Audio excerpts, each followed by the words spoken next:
Okay, so now he's just doing advertising for Elon. That's adorable. That's absolutely adorable. Here's Bill Burr on NPR. Is beyond me. And where my comedy act is right now is I'm trying to get regular people to stop yelling at each other and realize that it's a select few group of nerds, okay, eating raw almonds and doing their stupid workouts and everything and just competing with each other to have the biggest infinity pool, and the rest of us are getting pushed down. And they've politicized the whole stupid thing, and we're falling for it. And who's the they? Besides the people who eat almonds? That idiot Elon Musk. Oh. That guy, like, he's going to, like, who evidently is a Nazi. Like, I just refuse to believe that it was an accidental 2-time Sieg Heil. And he does it. 2 times is tough. 2-time accidental Sieg. That's tough. It's tough to explain that way. Did you guys see the video of I'll show it actually here in a minute, Jen, if you want to find it, of Parker trying to get Charlie Kirk to do it, and Charlie Kirk like wouldn't do it the right way. He's like, yeah, anybody would do that, and then he refused to do it how Elon did. At a presidential inauguration. This is why I hate liberals.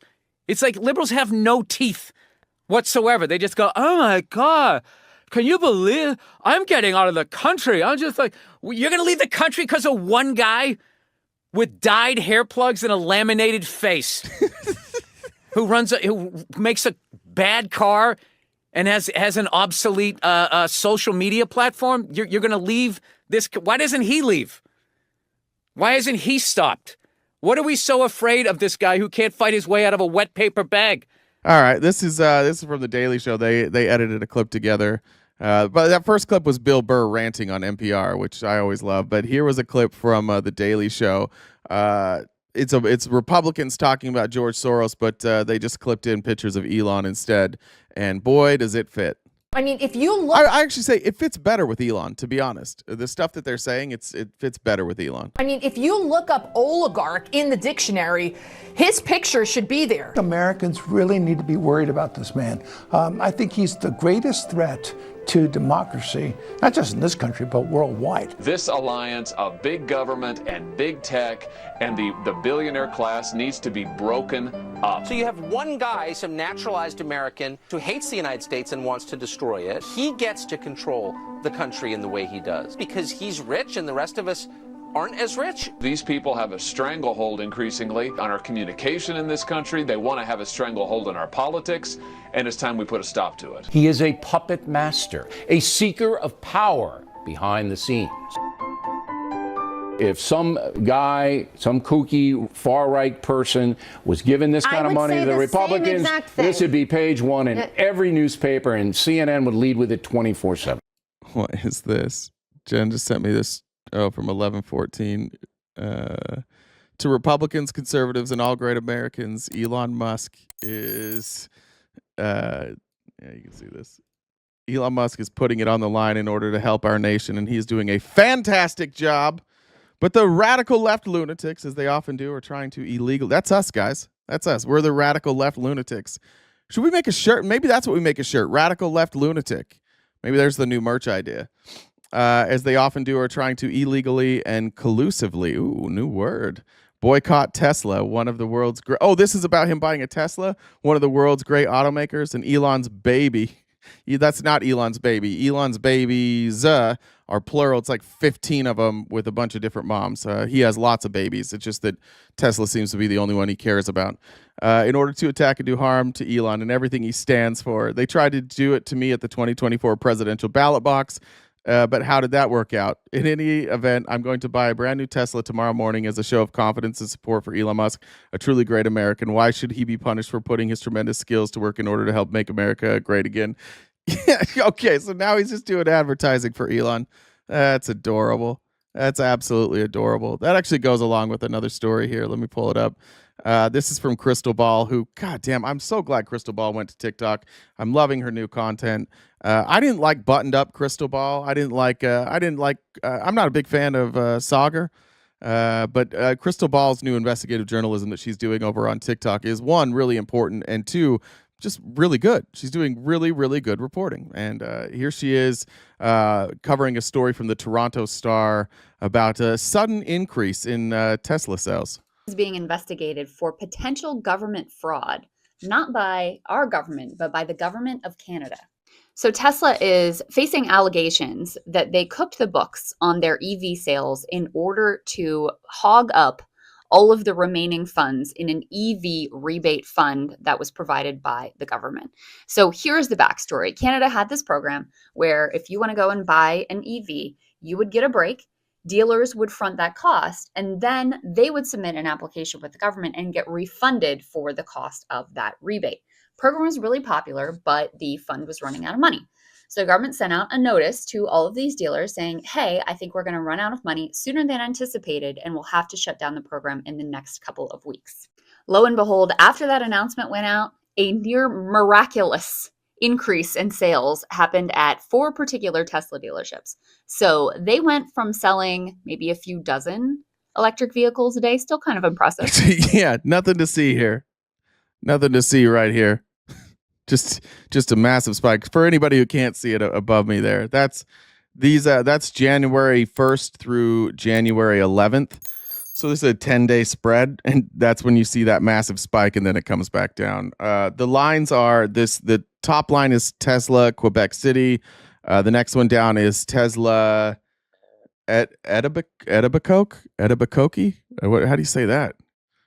Then Tesla Vancouver, and then Tesla Lawrence Avenue.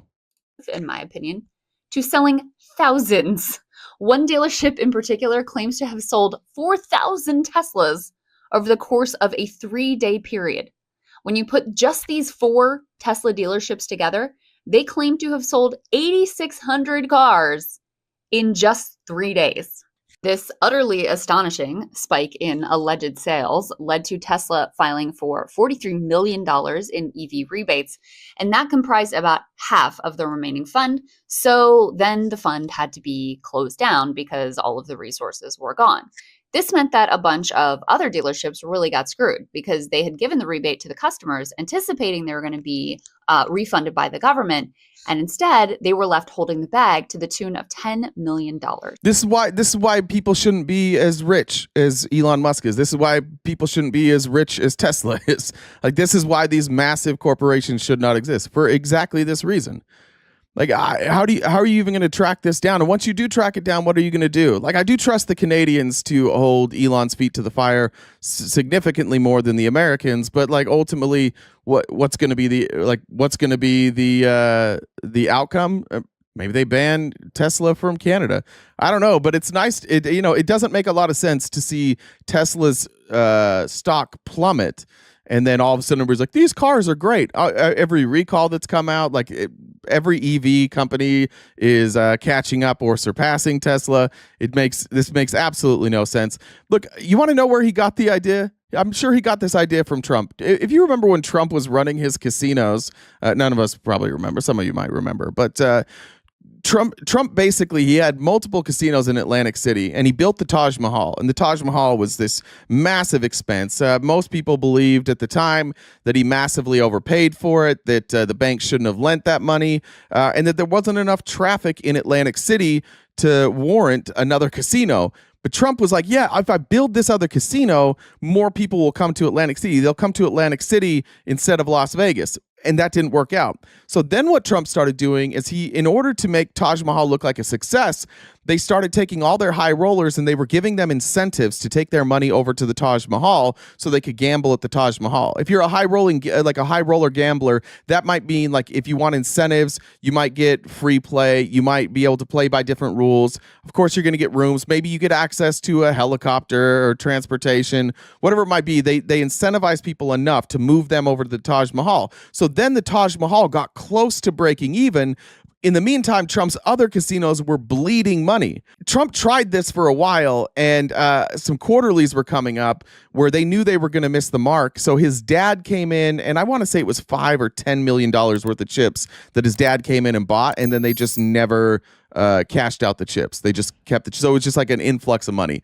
This seems an awful lot like that. It seems like maybe Trump was like, "Oh, just use all your money and go buy 8,600 Teslas." It'll be interesting as they track this to see where that money came from. Like that's a lot of Teslas.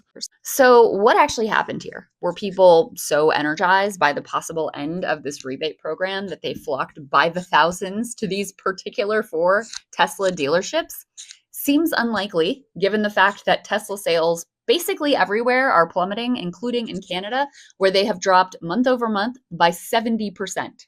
Another, I think, more plausible explanation is that this did not represent sales from this one particular weekend, but was a backlog. Like they just hadn't filed the applications, they hadn't gotten around to it. And so then when the program was ending, they went and pulled down all the applications and filed them really quickly. This also has some problems, though, because the program is supposed to require that you file the paperwork before the car is delivered so that you can't have a situation where dealerships are just sitting on this massive backlog. Also, Toronto Star talked to some of these dealerships and they seem to indicate that wasn't what was going on. However, Transport Canada, which is the relevant government agency, they did say they maybe weren't totally enforcing that particular rule. So that remains, I guess, a possibility. So what do you guys think? Do you think these sales were legit? Do you think that there's some fudging of the rules type explanation, like the backlog? Do you think there's some other innocent, plausible explanation for what's going on here that I haven't thought of? Or do you think they're just outright committing fraud and lying about sales that didn't actually occur in order to I was muted. Sorry. game Thank this you. system? I don't know, but I will say I find it funny and ironic that Mr. Anti-Fraud here in the U.S., who's supposedly rooting out all the waste, fraud, and abuse here, is being investigated for fraud by another government. So that'll be interesting just to follow up on that. A story to watch for. An explanation for that I can't come up with off the top of my head.